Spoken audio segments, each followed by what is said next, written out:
नमस्कार, प्रतिज्ञा परिवार में स्वागत है। आज ह्यूमन एनाटॉमी एंड फिजियोलॉजी के बाद हम लोग आज लेकर आए हैं ह्यूमन हेल्थ एंड हाइजीन, उसके 10 सुपर एमसीक्यू, जिसके अंदर मैं पूरा चैप्टर क्लियर करा दूंगा और यहाँ से पक्का एक सवाल आपके आना है। इस वीडियो की एक एक बात को अच्छे से सुनना। अभी तक भी यदि आपने पीडीएफ डाउनलोड नहीं की है तो प्रतिज्ञा क्लासेस जोधपुर के एप्लीकेशन के अंदर अवेलेबल है, वहाँ पर जाकर ले लीजिए। चलिए शुरू करते हैं आज का ये powerful session.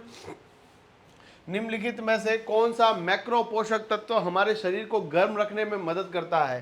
Carbohydrate, protein, vitamin, वसा। तो साथियों ध्यान देना, आपके शरीर के अंदर चिकनाई युक्त पदार्थ होती है वसा, और वो त्वचा के नीचे जमता है और त्वचा के नीचे जमकर आपके शरीर के अंदर जो हीट है उसको बरकरार रखने में काम करता है। उत्तर हो जाएगा फैट। तो ये आपके उत्तर हो जाएगा। साथ ही साथ ध्यान रख लेना, प्रति इकाई सर्वाधिक ऊर्जा कौन देता है? प्रति इकाई सर्वाधिक ऊर्जा वसा देती है। 1 ग्राम वसा 9.3 किलो कैलोरी ऊर्जा देती है। इस बात को भी याद रख लेना। भोजन में सर्वाधिक मात्रा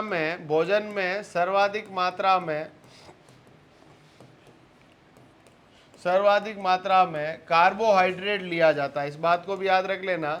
सर्वाधिक मात्रा में क्या लिया जाता है? कार्बोहाइड्रेट लिया जाता है तथा कुल ऊर्जा में सर्वाधिक भाग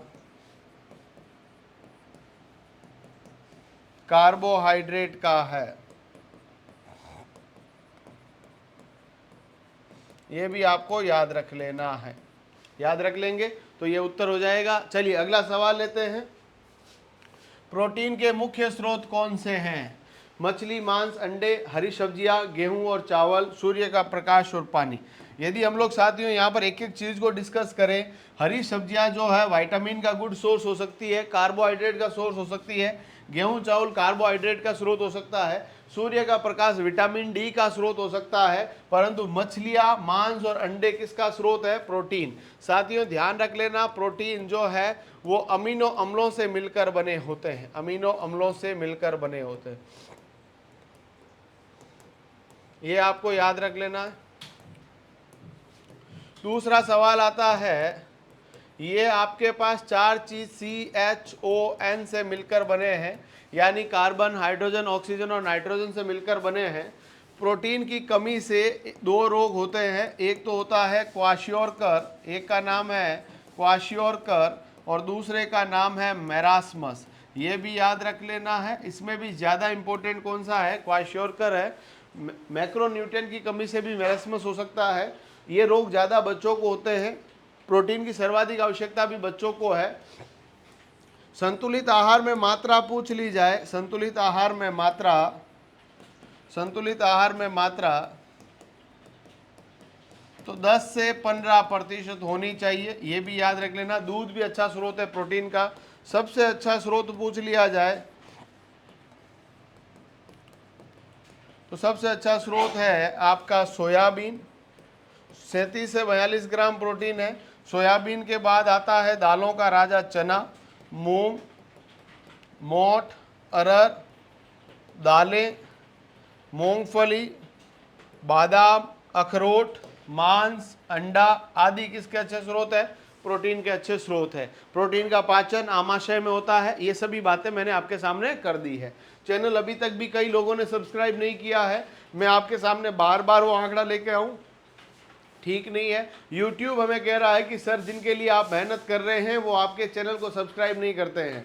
फिर मैं आपको कहता हूं, अपनों की कीमत सपनों से ज़्यादा होती है। आप इस चैनल को ज़रूर सब्सक्राइब करें ताकि अपनेपन के भाव से हम भी, है ना, अपने आप को अच्छे से मोटिवेटेड रखकर आपके लिए अच्छे से तैयारी करा पाए।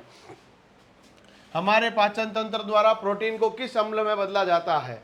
एनारोबिक एसिड में, हाइड्रोक्लोरिक एसिड में, लैक्टिक एसिड में, अमीनो एसिड में। अभी मैंने आपको बताया था प्रोटीन अमीनो अम्लों से मिलकर बने हैं और प्रोटीन के पाचन के बाद प्रोटीन अमीनो एसिड के अंदर ही टूटता है। इस बात को याद रख लेना। मनुष्य की थकावट का कारण पूछ लेगा। मनुष्य की थकावट क्यों होती है? तो ये सवाल पक्का छपेगा, मैं आज कह रहा हूं। एथलीट सभी याद रखें, और याद रख लेना किसके कारण थकावट होती है, लैक्टिक अम्ल के कारण। यदि मांसपेशियों में लैक्टिक अम्ल नहीं बनता तो आप कभी भी थकते नहीं। और आमाशय में कौन सा एसिड बनता है, आमाशय में अम्ल। और आमाशय में अम्ल कौन सा है मेरे बच्चों, तो याद रख लेना हाइड्रोक्लोरिक अम्ल HCl है, ये भी याद रख लेना। पेट के अंदर कौन सा अम्ल बनेगा, HCl बनेगा। भोज्य पदार्थों के अंदर आपसे पूछ लेगा जो है जैव ईंधन किसको कहा गया है, जैव ईंधन किसको कहा गया है, आपके शरीर में ऊर्जा कौन देता है, एक देता है कार्बोहाइड्रेट, एक तो कौन देगा कार्बोहाइड्रेट, दूसरा देगा वसा और तीसरा देगा प्रोटीन। विटामिन जल कोई भी प्रकार की ऊर्जा नहीं देते हैं। एक गिलास जल पूछ लेंगे, एक गिलास जल कितनी ऊर्जा देता है,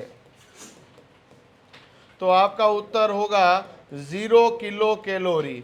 जल से किसी भी प्रकार की ऊर्जा नहीं मिलती है। जल आपकी त्वचा को, आपके शरीर को हाइड्रेटेड रखने में हेल्प करता है, इस बात को याद रख लेना। ये PDF आपको आपके प्रतिज्ञा क्लासेस जोधपुर के एप्लीकेशन पे भी अवेलेबल है, प्ले स्टोर से जाके इसको डाउनलोड कर सकते हैं। कई लोग अमीर आदमी आईफोन वाले भी होंगे, और आईफोन वाले लोगों के लिए हमारी वेबसाइट है प्रतिज्ञाclasses.com, प्रतिज्ञाclasses.com, उसके ऊपर जाइए और वहाँ से इसको डाउनलोड कर लीजिए। ठीक है, निम्न में से कौन सा विटामिन वसा में घुलनशील नहीं है, which of the following vitamin is not soluble in fat, है ना, vitamin B, A, D, E। तो जल्दी से आंसर दीजिएगा। देखिएगा साथियों, सबसे पहली बात तो विटामिन 2 प्रकार के होते हैं, विटामिन 2 प्रकार के हैं। एक का नाम है वसा में विलेय, एक का नाम है बेटा वसा में विलेय यानी फैट सॉल्यूबल, और दूसरा है जल में विलेय यानी वाटर सॉल्यूबल। और ध्यान रख लेना, वसा होती है चिकना युक्त पदार्थ, घी और तेल क्या कहलाते हैं, वसा। और वसा खाने वाले लोगों को मारवाड़ी में कहते हैं डाकी। यानी vitamin A, vitamin D, vitamin E और K कहाँ घुलेंगे, वसा में। B और C कहाँ घुलेंगे, जल में। तो यहाँ पर क्या पूछा, वसा में कौन घुलता नहीं है, B और C, तो option number A will be right answer, याद रख लेना। विटामिन A का रासायनिक नाम क्या है, रेटिनॉल। D का रासायनिक नाम कैल्सीफेरोल। विटामिन E का रासायनिक नाम टोकोफेरोल। विटामिन K का रासायनिक नाम फिलोक्विनोन या नेफ्थोक्विनोन। विटामिन B का रासायनिक नाम आपके थाइमीन। और विटामिन C का रासायनिक नाम क्या होगा, एस्कॉर्बिक अम्ल। सबसे पहले खोजा गया विटामिन C, सबसे पहले नष्ट होने वाला विटामिन C, जिसे संग्रहित नहीं किया जा सकता, विटामिन C। जिसकी कमी से मसूड़ों में खून आता है, विटामिन C। जिसकी कमी से स्कर्वी रोग होता है, विटामिन C। जिसकी कमी से रतौंधी रोग होता है, विटामिन A। जिसकी कमी से हड्डियां कमजोर हो जाती है, रिकेट्स रोग होता है, D। जिसकी कमी से बांझपन या नपुंसकता होती है, विटामिन E। जिसकी कमी से रक्त के थक्के बनने में देरी होती है या निर्जलीकरण की बीमारी हो जाती है, विटामिन K। B की कमी से बेरी और C की कमी से स्कर्वी, ये सब याद रख लेने हैं। अगला सवाल है, कौन सा विटामिन रक्त के थक्के बनाने में मदद करता है, अभी मैंने पढ़ाया है CBKA। तो देखिएगा विटामिन जो K है, विटामिन K है, इसका नाम है फाइलोक्विनोन। क्या नाम है बेटा, फाइलोक्विनोन, फाइलोक्विनोन, या इसी का दूसरा नाम है नेफ्थोक्विनोन। क्या नाम है, नेफ्थोक्विनोन। और ये जो है आपके शरीर में रक्त का थक्का बनाता है, इस बात को याद रख लेना, इंपॉर्टेंट सवाल है। और साथ ही साथ में याद रख लेना, कमी से रोग क्या होगा, कमी से रोग, रक्त का थक्का बनने में देरी। तो आपके शरीर में रक्त का थक्का बनने में देरी हो सकती है। इसके अलावा एक बीमारी और हो सकती है जिसको बोलते हैं पानी की कमी, निर्जलीकरण, डिहाइड्रेशन, ये भी याद रख लेना। अगला सवाल है, निम्न में से कौन सा आहार का गैर पोषक घटक है, which of the following is non nutritive component of a diet, roughage, पानी, कैफीन, ये सभी। तो आप सब लोगों को पता है कि आपके शरीर के अंदर ये सभी के सभी जो है वो एनर्जी नहीं देते हैं, यानी D option will be right answer, D option will be right answer, D option will be right answer, ये थोड़ा सा ध्यान रख लेना।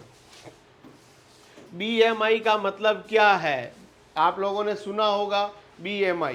तो BMI का पूरा नाम क्या है ना, बॉडी मास इंडेक्स जो BMI है उसके बारे में याद रख लेना। ऊंचाई और वजन के आधार पर शरीर की वसा की गणना, स्वस्थ रहने के लिए आवश्यक वजन की सीमा, स्वस्थ रहने के लिए कम किया जाने वाला वजन, इनमें से कोई नहीं। देखिएगा कई लोग जो है मोटापे ओबेसिटी से ग्रसित होते हैं, धीरे धीरे उनकी कमर कमरा हो जाती है तो उनका BMI जो है काउंट वो बढ़ता जाता है। यानी आपके शरीर के वजन और हाइट के अनुसार आपकी बॉडी के अंदर वसा की मात्रा क्या है उसको हम लोग क्या बोलते हैं, BMI।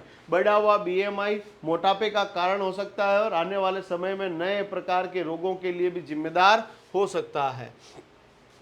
खाद्य असहिष्णुता किस तरह से खाद्य एलर्जी से अलग है? Food intolerances is different from food allergy in which way? तो देखिएगा खाद्य एलर्जी अचानक बढ़ जाती है, अचानक आती है। खाद्य असहिष्णुता कम गंभीर है। खाद्य असहिष्णुता अचानक आती है। देखिएगा खाद्य असहिष्णुता किस प्रकार से खाद्य एलर्जी से अलग होती है, क्योंकि खाद्य एलर्जी अचानक आती है परंतु खाद्य असहिष्णुता कम गंभीर है। ये ध्यान रख लेना, ए और बी दोनों इसके अंदर उत्तर हो जाएंगे। 17 के BMI वाले व्यक्ति को माना जाएगा। देखिएगा 17 से कम जो होगा उसे हम लोग कम वजन वाला व्यक्ति मानेंगे। ठीक है, ये थोड़ा ध्यान रख लेना BMI के बारे में। निम्न में से कौन सा डाइटिंग का नुकसान नहीं है? बहुत कम खाना, हर दिन नाश्ता न करना, सामान्य व्यायाम नहीं करना, इनमें से कोई नहीं। कौन सा डाइटिंग का नुकसान नहीं है? ये देखिए बहुत कम खाना जो है, हर दिन नाश्ता न करना, सामान्य व्यायाम न करना, ये डाइटिंग का नुकसान है। ये सभी नुकसान तो है भैया। बहुत कम खा रहे हो तो भी आपके पास डाइटिंग का एक प्रकार ही है, नाश्ता न करना भी डाइटिंग का प्रकार है, और व्यायाम करना, सामान्य व्यायाम करना भी डाइटिंग के अंदर आता है। तो नुकसान नहीं है। इनमें से सभी ऑप्शन हो जाएंगे, डी ऑप्शन हो जाएंगे। बाकी वाले चीज़ें जो है वो आपको ऑलरेडी क्लियर है। आई होप कि आपको समझ में आ गया होगा। ऐसे ही वीडियो देखने के लिए हमारे इस चैनल को सब्सक्राइब कर लीजिए। लगातार हमारे साथ बने रहिए। धन्यवाद। जय हिंद।